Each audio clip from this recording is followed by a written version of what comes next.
নমস্কার বন্ধুরা, আজকে আমার রেসিপি আলু ঝিঙে দিয়ে কাতলা মাছের ঝোল। এই রেসিপিটি খেতে খুবই ভালো লাগে। চলুন রান্নাটা শুরু করা যাক। এখানে আমি একটা পাত্রে কাতলা মাছকে ভালো করে ধুয়ে নিয়েছি, আর এখানে ঝিঙে আর আলুগুলোকে স্লাইস করে কেটে ভালোভাবে ধুয়ে নিয়েছি। মশলার জন্য নিয়ে নিয়েছি জিরে, আদা, কাঁচা লঙ্কা। এখন কাতলা মাছগুলোকে ভালো করে লবণ আর হলুদ মাখিয়ে নেব। দিয়ে দিলাম হলুদ গুঁড়ো,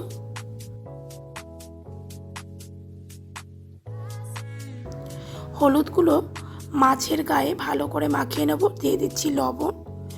এখন হলুদ আর লবণ প্রত্যেকটা মাছের গায়ে ভালো করে মাখিয়ে নেব। প্রত্যেকটা মাছের গায়ে একে একে হলুদ আর লবণ মাখিয়ে নিচ্ছি। আলু ঝিঙে দিয়ে এইভাবে কাতলা মাছের ঝোল খেতে খুবই ভালো লাগে। এখন গ্যাসের ফ্লেম অন করে কড়াই বসিয়ে দিয়ে দিচ্ছি সর্ষের তেল। সর্ষের তেল ভালোভাবে গরম হয়ে গেলে একে একে কাতলা মাছগুলোকে তেলের মধ্যে দিয়ে দেব।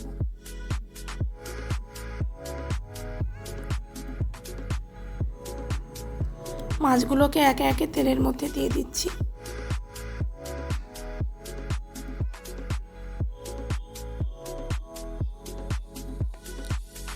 প্রথমে 3টে মাছকে আমি একবারে ভেজে নেব। 3টে মাছ তেলের মধ্যে দিয়ে দিয়েছি। গ্যাসের ফ্লেমটা এখন হাইতে দিয়েছি যাতে মাছগুলো ভালো করে ভাজা হয়। মাছগুলোর এক পিঠ ভালো করে ভাজা হয়ে গেছে। এখন অপর পিঠটাও ভালো করে ভাজবার জন্য উল্টে দিলাম। অপর পিঠগুলো ভালো করে ভাজবার জন্য উল্টে দিচ্ছি।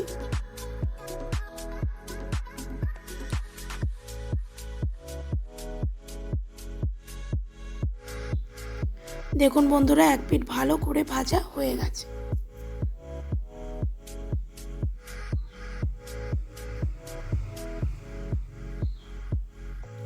মাছগুলো ভালো করে ভাজা হয়ে গেছে। একটা পাত্রে মাছগুলোকে আমি তুলে নিচ্ছি।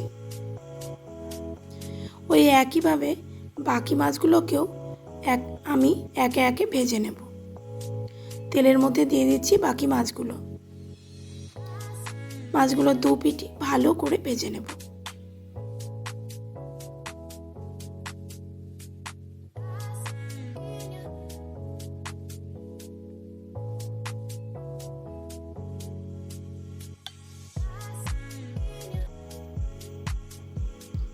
এক পিঠ ভালো করে ভাজা হয়ে গেছে।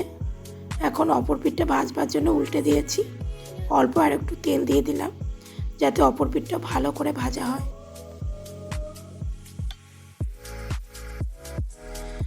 মাছগুলো ভাজা হয়ে গেছে, একটা পাত্রে আমি তুলে নিচ্ছি। এখন এই তেলের মধ্যেই দিয়ে দেব শুকনো লঙ্কা,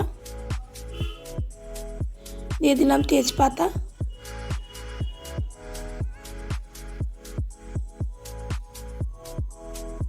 দিয়ে দিচ্ছি 5 ফোড়ন।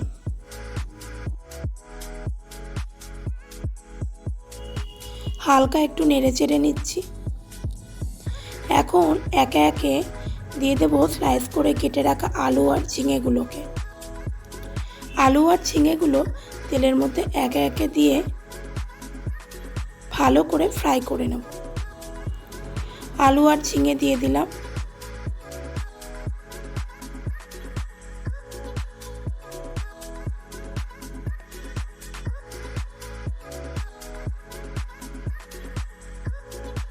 ভালোভাবে নেড়ে চেড়ে নিচ্ছি যাতে আলু আর ঝিঙেগুলো ভালো করে ভাজা হয়। ভালো করে ভাজবার জন্য একটা ঢাকনা দিয়ে ঢাকা দিয়ে দেব। 5 মিনিট পরে ঢাকনা খুলে দেখে নেব আলু আর ঝিঙে কতটা ভাজা হয়েছে। দিয়ে দিচ্ছি হলুদ গুঁড়ো,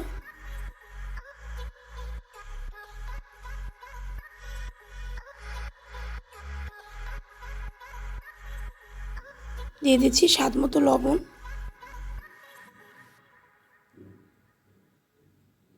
হলুদ আর লবণ দিয়ে আলু আর ঝিঙেটাকে ভালোভাবে নেড়ে চেড়ে নিচ্ছি।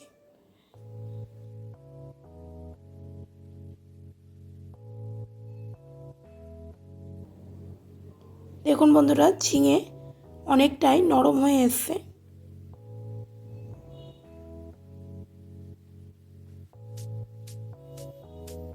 এখন এর মধ্যে দিয়ে দিচ্ছি জিরে, আদা, কাঁচা লঙ্কা বাটা।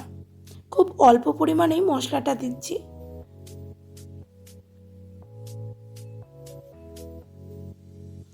এখন মশলাটা দিয়ে আলু আর ঝিঙেটাকে ভালোভাবে নেড়েচেড়ে নেব।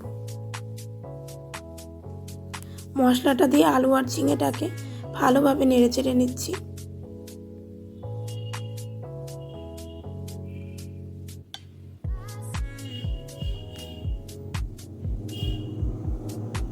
ভালোভাবে কষানো হয়ে গেছে। এখন দিয়ে দেব জল, যাতে আলু আর ঝিঙে ভালোভাবে সেদ্ধ হয়।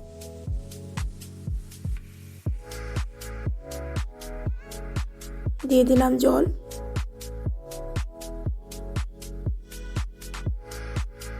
আলু ঝিঙে ভালোভাবে সেদ্ধ হওয়ার জন্য একটা ঢাকনা দিয়ে ঢাকা দিয়ে দেব। ঢাকনা খুলে 15 মিনিট পরে দেখে নিচ্ছি আলু আর ঝিঙে সেদ্ধ হয়েছে কিনা। দেখুন বন্ধুরা, আলুগুলো ভেঙে যাচ্ছে। আলু আর ঝিঙে সেদ্ধ হয়ে গেছে। এখন একে একে ভেজে রাখা মাছগুলো আলু ঝিঙের মধ্যে, ঝোলের মধ্যে দিয়ে দিচ্ছি। একে একে মাছগুলোকে ঝোলের মধ্যে দিয়ে দিচ্ছি। এখন ভালোভাবে নেড়ে চেড়ে নেব। গ্যাসের ফ্লেম হাইতে দিয়ে 5 থেকে 7 মিনিট ধরে ভালো করে ফুটিয়ে নেব। আলু ঝিঙে দিয়ে কাতলা মাছের ঝোল এইভাবে খেতে খুবই ভালো লাগে। আপনারাও এই রেসিপিটি বাড়িতে রান্না করে দেখবেন, কেমন হয়েছে কমেন্ট করে জানাবেন। এখন সবশেষে দিয়ে দিচ্ছি অল্প একটু কাশ্মীরি লঙ্কার গুঁড়ো, যাতে রঙটা খুবই ভালো আসে। কাশ্মীরি লঙ্কার গুঁড়ো দিয়ে হালকাভাবে নেড়ে চেড়ে দিলাম। খুব সুন্দর একটা গন্ধ বেরোচ্ছে আর দেখতেও অসাধারণ হয়েছে। গরম ভাতে এইভাবে আলু ঝিঙে দিয়ে মাছের ঝোল খেতে খুবই ভালো লাগে। আলু ঝিঙে দিয়ে মাছের ঝোল পরিবেশনের জন্য একদম রেডি। ভালো লাগলে চ্যানেলটা সাবস্ক্রাইব করবেন, কেমন হয়েছে কমেন্ট করে জানাবেন। ভালো থাকবেন বন্ধুরা।